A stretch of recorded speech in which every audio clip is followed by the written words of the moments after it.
98,5, 3 horas 34 minutos.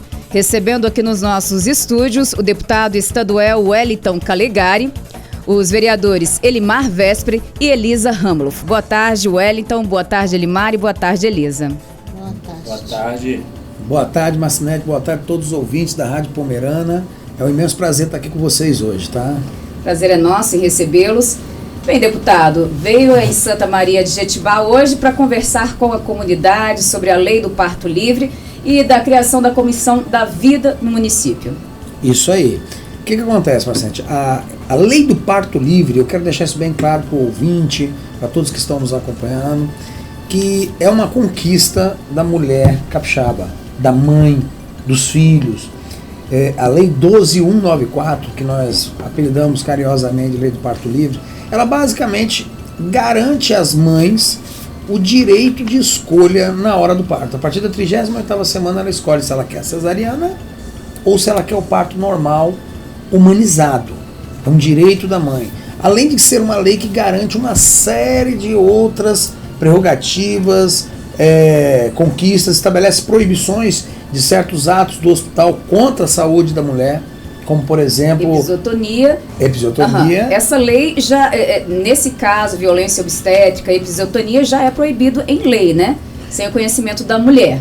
O que muda dessa lei, o acompanhamento também do homem, do pai, durante o parto também é lei. O que muda entre essa lei aí do parto livre e as outras já existentes? Então, nós não tínhamos uma lei estadual, nós tínhamos leis municipais, né? É estadual Não, do acompanhante. A lei do acompanhante, a primeira lei do acompanhante foi a nossa. Foi aprovada. A primeira lei. O que existia, inclusive a nossa lei, ela tem uma diferença. Por exemplo, acompanhante ou doulas, era assim que era estabelecido. Agora a lei estabelece que você tem direito tanto ao acompanhante quanto à doula. Porque a doula não é um acompanhante. Sim. A doula ela é um profissional da área da saúde que ajuda a mulher. E a lei, não tinha nenhuma lei, por exemplo, que dava à mulher o direito de escolher a cesariana. Não havia. Não, essa daí não. Havia. E também não tinha lei, por exemplo, a episiotomia não era proibida de fato. Ela era não recomendada. E até não crime havia. Quando a mulher não tinha conhecimento. Mas é feita constantemente. Uhum. É feita em todo o estado. Às vezes por falta de conhecimento das mulheres, né? Não, mas aí é que tá. Não havia uma legislação que de fato proibisse a episiotomia. Estabelecia, o que havia era uma regulamentação do Ministério da Saúde e o que havia também era a prática, porque é uma prática condenada já de muito tempo pela OMS, causador, né? assim como a manobra de Chrysler, mas todas elas praticadas. Então a nova lei, na lei do parto livre, ela é banida, ela não pode. E outras práticas que até podem ocorrer, como o toque, né, é necessário, mas com autorização da mãe. A presença de estudantes, né, na hora do parto, pode ocorrer? Pode, com autorização da mãe, para evitar situações vexatórias, né? E, acima de tudo, ela garante às mães o direito de escolher se ela quer o parto natural ou se ela quer o parto cesariana. Detalhe, ela estabelece o plano de parto como um documento oficial que tem que ser respeitado. Ele é feito pela mãe, em parceria com o seu médico que a acompanha, e tem que ser respeitado pelo plantonista. Essa lei entrou em vigor em? Novembro de 2023. Não, ela entrou em... Como? 2023 ela entrou em vigor. E a partir de 2023 ela foi sancionada. 2024, perdão, porque eu estou ainda contando como 2024 no que nós estamos correndo, exatamente. Foi em 2024, nós estamos agora em 2025, ela entrou em vigor há 4 meses. Bem, em relação ao parto humanizado, a todas essas escolhas que trazem direito para as mães, como os hospitais do estado têm se adequado diante dessa nova lei, então? Então, Marcinete, é aí que é o desafio. Toda lei, ela só rende frutos se ela for abraçada pela sociedade. Então o que acontece? Nós aprovamos a lei, mas para você ter uma ideia, logo após a aprovação da lei, houve um caso em Aracruz terrível, em que um bebê teve a sua cabeça esmagada durante o parto com o uso do vácuo extrator. E negaram à mãe, durante todas as horas do parto, o direito à cesárea. A mãe pediu. Então veja bem, como que a gente vai fazer para essa lei ser cumprida? Em primeiro lugar, ela já derrubou uma coisa muito importante, ela já derrubou o parâmetro que o Estado usava com relação aos hospitais de exigir que no máximo 30% dos partos fossem cesarianas. Então, se fosse acima disso, o hospital era punido. Ele recebia menos verba do poder público. Agora isso já não existe mais. Então o hospital vai fazer tantas cesarianas quanto forem necessárias. Segundo ponto, é preciso mudar a cultura dos hospitais e dos médicos. Então o que nós estamos fazendo? Estamos rodando o estado do Espírito Santo todo, indo em todas as cidades com maternidades, e estamos chamando a sociedade civil, como aqui nós temos a presença da vereadora Elisa, do vereador Vesper e de várias outras pessoas que compõem aqui a Comissão da Vida. O que é a Comissão da Vida? Um grupo de membros da sociedade civil, de diversos segmentos, diversas condições financeiras, econômicas e de instrução, mas que se juntam para fazer com que a lei seja cumprida. Então, quando a mãe tem o seu direito desrespeitado, quem que vai acudi-la? A Comissão da Vida. Hoje, por exemplo, tivemos uma reunião muito importante aqui em Santa Maria. Há tempos atrás tínhamos o Conselho da Mulher, comandado pela Beatriz Souza, que recebia essas denúncias, né, e levava, né, ajudava essas mulheres. Hoje esse conselho existe ainda no município para se juntar à Comissão da Vida? Eu vou deixar para os vereadores responderem aqui. Não tenho conhecimento. Sinceramente, Marcinete, uma boa tarde. Boa tarde, deputado. Boa tarde, colega vereadora Elisa. Não sei te dizer se esse grupo existe ainda. Creio que não, senão nesses quase 4 anos e meio de mandato eu já tinha ouvido falar. Um conselho, esses conselhos, é importante dizer, conselhos como o Conselho da Mulher, Conselho dos Direitos Humanos, são conselhos, eles são órgãos do Estado, né, são estabelecidos por lei e têm um papel muito grande. Porém, a Comissão da Vida, ela é mais específica, ela não é um órgão estatal, que fique claro. Ela não é. É a sociedade civil tomando conta da lei e ela tem um foco, que é o parto, é garantir a vida, né? Além de lutar por outras políticas pró-vida, né? Por exemplo, é um conselho que vai atuar na luta contra o aborto, vai atuar na luta para garantir o pré, o durante e o pós-parto. Então ele é voltado para isso. Entendido. E como foi essa reunião hoje aqui em Santa Maria de Itibá, essa caminhada?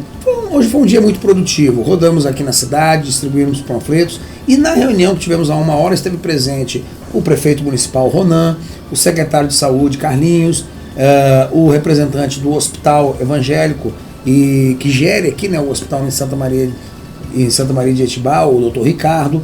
Tivemos a presença de vários representantes da sociedade local, inclusive profissionais da área da saúde, como enfermeiras, agentes de saúde. E o que nós resolvemos hoje? Além de instalar a Comissão da Vida, esclarecer o hospital, esclarecer a Secretaria de Saúde, lembrando também que a lei, ela resolve, digamos, 60% do problema, que é a truculência no hospital. Mas os outros 40% vêm do quê? Vem da atenção primária. A prefeitura tem que agir, as prefeituras têm que agir com políticas públicas que estimulem o parto normal. Aqui, embora essa lei garanta o acesso à cesárea, nós lutamos pela cesárea apenas como uma forma de impedir a violência obstétrica. Se a mãe quer a cesárea, beleza, que ela vai ter agora pela lei. Mas o que nós queremos, acima de tudo, é que melhore a qualidade do parto e que as mulheres mais conscientes procurem o parto normal. Mas para que isso ocorra, temos que melhorar o pré-natal das mães. Elas têm que ter saúde para fazer isso. Exatamente. Por exemplo, e vontade também, né? E vontade, ela tem que querer. Eu sempre falo o seguinte, quem defende o parto normal tem que convencer a mãe. Não é uma questão de você impor, você vai ter o parto normal. Porque aí você passa por essas situações terríveis que você vê por aí, de mulheres que são submetidas a 12, 20, 30 horas às vezes de parto, e termina com a morte do bebê, termina com o bebê aleijado pro resto da vida por causa de paralisia cerebral, termina muitas vezes com a morte da mãe, ou uma mãe tão traumatizada que nem quer ter mais filhos. Isso não pode mais. A minha meta até 2027 é acabar com o parto forçado no estado do Espírito Santo. Outra coisa, muitas mães chegam no hospital, aí umas gritam, eles falam, na hora de fazer, gostou, né? Agora na hora de ter, agora vai gritar? Isso Exato. É crime. É crime. A lei também o que mais se reclama é ouvir isso, de médicos, enfermeiros. Isso é horrível, ficar falando... A lei, ela é bem clara, o médico tem que se ater às questões técnicas, ele não tem que ficar emitindo opiniões sobre a vida da paciente, sobre as condições do parto, nem querer culpabilizá-la por algo, como por exemplo, você está acima do peso, por isso que você está sofrendo tanto, você isso, você aquilo. Não cabe ao médico fazer isso, nem aos enfermeiros, nem ninguém. Se nós queremos um parto humanizado, nós temos que começar pelo respeito às duas pessoas que estão ali, a mãe e o bebê. Esse respeito é fundamental e a lei estabelece isso. E esse respeito também passa pelo respeito à vontade. Se você não quer o parto normal, por N motivos, porque você nem aprendeu sobre isso, nunca lhe explicaram corretamente, nunca lhe ensinaram as técnicas necessárias de respiração, de atividade física para ter um parto normal, não é na hora do parto, dentro do hospital, que é a ponta do chicote, que nós vamos te impor um negócio desse. Aí isso vira violência. E parto normal é diferente de parto humanizado. Explique isso para os nossos ouvintes. Então, veja bem, o parto normal, né, ele é qualquer forma de nascimento que, seguindo as leis da natureza, passa pela vagina da mãe e o bebê nasce. Beleza. Agora, para esse parto ser humanizado, o que ele precisa?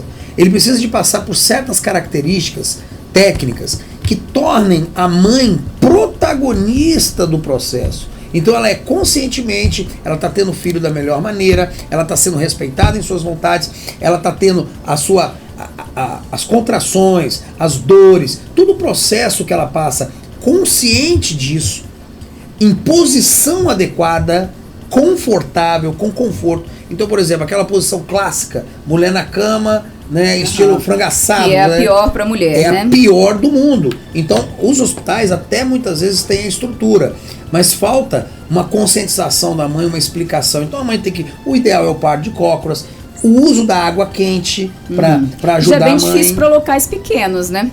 Olha, mas você sabe que a estrutura... Mas dá, né? Dá, porque a estrutura do parto humanizado ela não é cara em si, materialmente. Então eu tenho visto, por exemplo, Santa Teresa, que nós fomos ontem. Hoje eu ainda não visitei o hospital aqui em Santa Maria. Ontem eu estive no hospital de Santa Teresa, que inclusive tem pessoas de Santa Maria que nascem lá. E é um hospital assim de porte médio, né, para uma cidade pequena, que é Santa Teresa. E você vê essa estrutura. Tem a estrutura do parto humanizado, que é uma bola, as grades para a mãe poder se pegar, o chuveiro com água quente.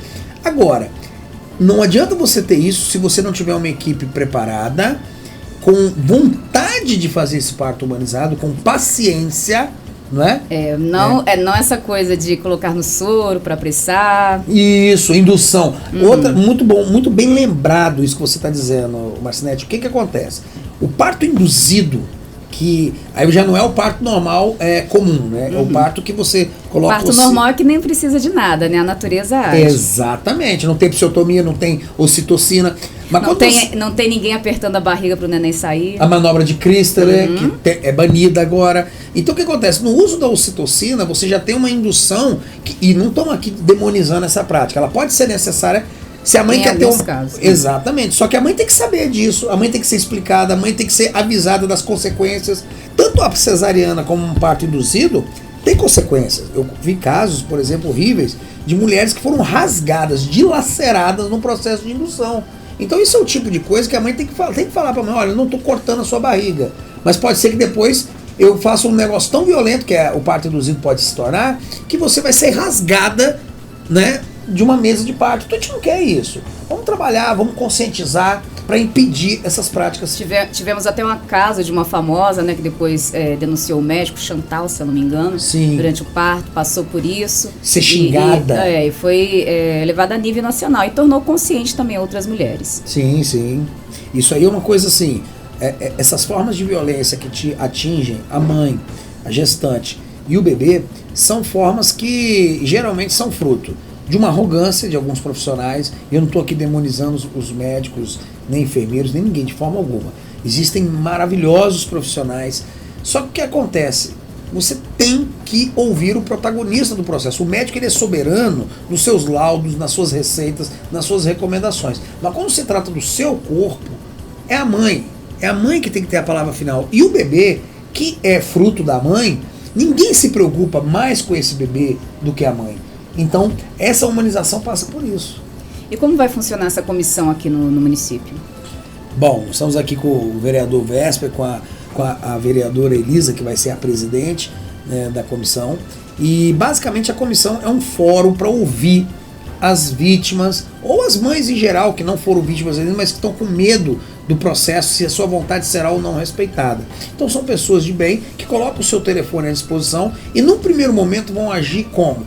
Dialogando e fiscalizando o hospital e trabalhando junto com a prefeitura para criar política, para sugerir e para também fiscalizar e pressionar por políticas públicas que beneficiem as mães e beneficiem esse parto digno e humanizado. Se quiser, até passo a palavra aqui. Elisa, Elimar, podem ficar à vontade.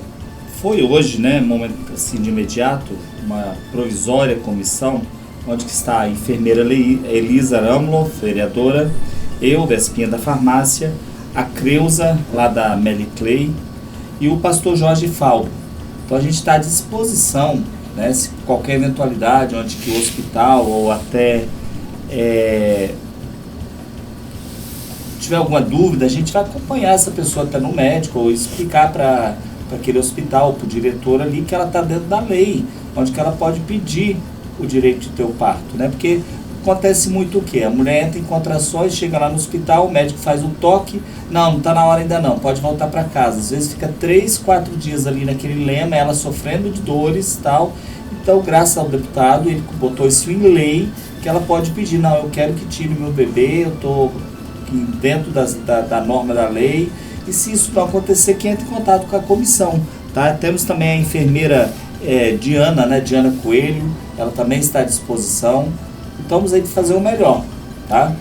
Depois eu gostaria muito de explicar esse pomerano, tá? Porque tem muitas pomeranas que precisam entender isso, como que funciona, que elas têm o direito disso aí. Só para lembrar de direitos também, quero lembrar da lei do direito à laqueadura para as mães solteiras a partir de 18 anos. A mãe que pensa em fazer uma laqueadura tem direito, né? Não só agora esperar ter filhos para poder fazer a laqueadura. Né? Ô, Marcinete, muitas mulheres querem logo fazer a laqueadura. Por quê? Porque elas estão traumatizadas pelo trauma que elas passaram para ganhar o primeiro filho. Não, mas eu falo mulheres solteiras, sem filhos. Tá, aí já é outro... Oi? Aí, 21, então. Aí já a partir do momento é o corpo dela. Né? A lei do deputado é do parto, para escolher como que ela quer que faça o parto dela. Então a ligadura, isso aí, né, deputado? Eu acho que é outro assunto. Sim, só lembrei por causa dos direitos.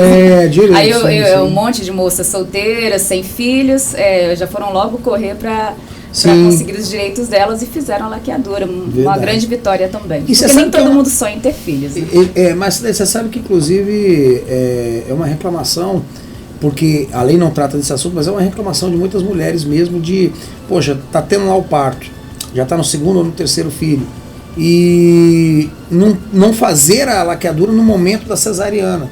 É uma coisa que a gente está tentando trabalhar para ver meios jurídicos ou legais de beneficiar isso, né? De trabalhar essa questão. Porque realmente existe muita reclamação de mães que, apesar da lei, estão tendo dificuldade para ter essa laqueadura. A Elisa me corrigiu, 21 anos, idade adulta, pensei que era 18, mas é 21. 18 então. Se tiver 2 filhos. Ah, tá. 21 para as mulheres solteiras sem filhos. Eu tô com uma família, deputado, talvez você pode esclarecer com esse exemplo aí alguma coisa. Ela já tem 3 filhos, está para ganhar o 4º agora, já está de 40 semanas, ela estava lá na Defensoria Pública, terça-feira, e eu ouvindo o caso lá com o Dr. Roberto Lepaus, eu cheguei e falei assim, olha, existe essa lei sim, está aqui. Aí o Dr. Roberto até liguei no meu telefone para o deputado, eles conversaram, ele explicou, tá, onde que ela quer que faça a ligadura. Ele voltou lá no hospital, o médico falou assim, não, tem que esperar as 43 semanas. Aí o pai agora está mandando mensagem, tá, e se ela entrar em trabalho de parto, chegar lá no hospital e o neném já estiver nascendo, como que faz a ligadura depois? Seria mais fácil agora com 40 semanas já tirar o bebê e fazer a laqueadura? Era um serviço só, é menos despesa, é menos risco para a mãe, também, né? É menos desgaste para a mãe. Então aí eu fiquei sem entender, poxa, laqueadura e parto, né? Então, se está chegando lá no hospital, com parto, com a placenta já pocada, aí vai fazer o parto, aí vai esperar 4, 5 meses para depois fazer a laqueadura? É muito complicado isso. Isso aí é uma coisa que tem que ser trabalhado, né? Porque, em primeiro lugar, ele não respeitou a nova lei? A lei do parto livre? Não, porque o período é 43 semanas. Não, mas como assim 40? A lei estabelece 38. Com 38 semanas a mãe já pode optar pela cesariana. O que se pede, o que se aconselha, é que a mãe também procure o seu médico né, de origem, né, que faz o pré-natal. Isso, com quem ela faz o pré-natal, para que ele, né, faça essa recomendação dentro da vontade dela para facilitar. Né? Geralmente, depois da 38ª semana, mas já tem esse direito. Só que o que acontece? Muitas vezes o hospital insiste nas 40 semanas, 41 semanas, mas não é o que a lei estabelece. A lei já garante o direito da mãe a partir da 38ª semana, certo? Diz? Então, boa tarde a todos. Eu sou Elisa, sou enfermeira, né? Então, assim, eu fazendo parte dessa comissão é muito orgulho, né? Enfermeira, sou mulher, já tive filhos. Meu primeiro parto foi muito traumatizante, tanto é que no segundo eu já queria parto cesárea, né? E a gente, da comissão, nós vamos ser referência para a população, referência para os outros profissionais também, né? Junto com a prefeitura, com as unidades de saúde, a gente vai trabalhar melhor esse pré-natal, né? Levar essas informações que a mulher tem direito do parto, tanto o parto normal humanizado ou a cesariana, para facilitar a vida delas também e para depois existir menos medos, porque muitas mulheres vão para o hospital com medo, né? Ah, aconteceu que fulano de tal foi para o hospital, mandaram para casa, quando ela voltou de novo, infelizmente o neném já tinha morrido. Então, assim, existe muito medo, existe muito traumas. E eu diante disso tudo, eu quero parabenizar deputado por fazer essa lei. E agora nós, como comissão, né, eu e o Willimar somos vereadores aqui de Santa Maria, representantes, né, na Câmara. Nós vamos trabalhar muito com isso e levar essas informações para a população. Willimar vai falar em pomerano? Wer die verstanden, heute sind wir hier mit Deputado Wellington Calegari, heißt Deputado estadual, und hat ein Lei gemacht, da früher was 38 Wecker, was Lure da, wo was unterwegs ist, ist sicher, dass es noch eine Doktorsversion, und haben mit der Doktor vertellt, ne, wo das hier der Pränatal, ne? Und sie muss auch suchen, was sie haben gerecht, nur für das Leben, was sie macht, der Drucketal, sie haben gerecht, was sie will, ob sie das Kind normal geboren schauen oder ob sie operiert, die Operation machen, ne? Dann haben sie heute von nur Drucketal, haben sie das gerecht, haben auch suchen. Und dann muss ich sagen, da, solange sie bei Pränatal sind, nee, ich will normal haben. Denn wenn das wirklich nie geht, dann war das operiert. Aber wenn sie hinkommen, die du sagst, ich will machen da cirurgia, da Operation, dann mit 38 Wochen kann das Kind runterhauen. Verstehst du? Wenn alles gut ist und der Doktor sagt, das kann noch etwas länger bleiben, kann auch. Aber dat, wenn sie dort hinkommen, dann operiert wird. Verstehst du? In Santa Maria, wenn du noch einen Doktor hast, der sagt, sie das ab, das ist ein Recht, was der Frucht haben wird, am Aussuchen, wo sie das Kind haben will. Wenn das nicht durchgeht, wir haben heute hier eine Kommission gemacht, wo os vereadores Elisa Ranoff, was hier ist, ich, Creuza, was da arbeitet in der Meli Clay, né, da bom in Rua Nova da, e o Preista Jorge Fablo, tá? E kann o Serra, wenn der Doktor jucht das Afserra deit, da ele gift, né, das ist nie, das wieder an der Dach bringen da, je haben je Rechte ob, tam jucht das machen, dann muss ich anfangen mit Jugend Doktor da in Jugend Post oder Jugend Stelle, wo Jugend Pränatal machen da muss ich sagen, was ich will. Wo wij zijn vroeger wat erin komen daar dan dat kind hebben, ne, dat docht. Dan vingen ze met weinig aan, komen naar het hospitaal heen, werkt de dokter der Tag daar en schickt er weer terug naar huis. Kommst naar huis, de andere nacht, dat zoveel schreeuwen en weiter, alles kommst naar de dokter, werkt er weer de Tag, is nog niet rit, niet, moet nog langer blijven. Wenn sie dann sagt, nee, ich will operiert werden, ich muss operiert werden, wenn sie utzig ist, Kehl oder Eichen muss dabei sein, dann muss ich davon dann unterschreiben. Ne? Aber das Kind, wenn das geboren ist, normal, das ist viel gesünder, als wenn das operiert ist. Aber wenn du willst, das zu machen, nur wegen dieser Lei hast du den Recht. Das wird cultura auf Deutsch. Estou explicando que eu estou em Pomerano, que é de direito, né? Da mulher escolher, porque volta para casa, faz o toque e nada, e volta para casa, ela às vezes fica 3, 4 dias nesse ir e vir, e com essa lei do senhor deputado, a banda vai tocar diferente. Só que o senhor fez a lei está em ação, temos que nós divulgar isso, Marcinete, né? Temos que divulgar igual estamos fazendo aqui hoje. Quem não estava Quem está ouvindo isso, passa para o vizinho, para a vizinha, falando que o deputado fez essa lei aí, pode ser usada, porque só fazer a lei, engavetar e ninguém ficar sabendo não adianta. Parabéns, deputado, pela lei, e parabéns por se preocupar agora que essa lei se bote em vigor, que ela se divulgue, tá certo? Seria isso, meu muito obrigado. Algum recado final? Bom, eu gostaria de dizer para a população de Santa Maria, do Espírito Santo em geral, o seguinte: a boa política é a política que tem objetivos claros, práticos, para resolver problemas concretos de pessoas reais. Eu não acredito em política ideológica, né? Eu acredito em política de valores. E não há valor mais importante do que a vida das pessoas inocentes, né? E essa lei, ela é pensada juntamente com outras leis que eu consegui aprovar na Assembleia, apesar de ser um deputado, né, de oposição, e não é fácil ser um deputado de oposição, porque você não tem assim as benesses do governo do seu lado. Então isso exige maior diálogo, maior apoio popular, maior jogo de cintura, mas tanto essa lei como outras que nós aprovamos foram pensadas dessa forma, para resolver um problema real, que é a violência obstétrica e o parto forçado de pessoas que existem, que são as mães de cada região do Espírito Santo. Então o que eu peço é que o povo de Santa Maria, assim como todo o povo capixaba, abrace essa lei. Somente quando a sociedade se apropria de uma lei, essa lei pode beneficiar e ajudar a sociedade. Que Deus abençoe a todo o povo de Santa Maria e a todo o Espírito Santo. Muito obrigada, uma boa tarde para vocês. Você está na ZYL 400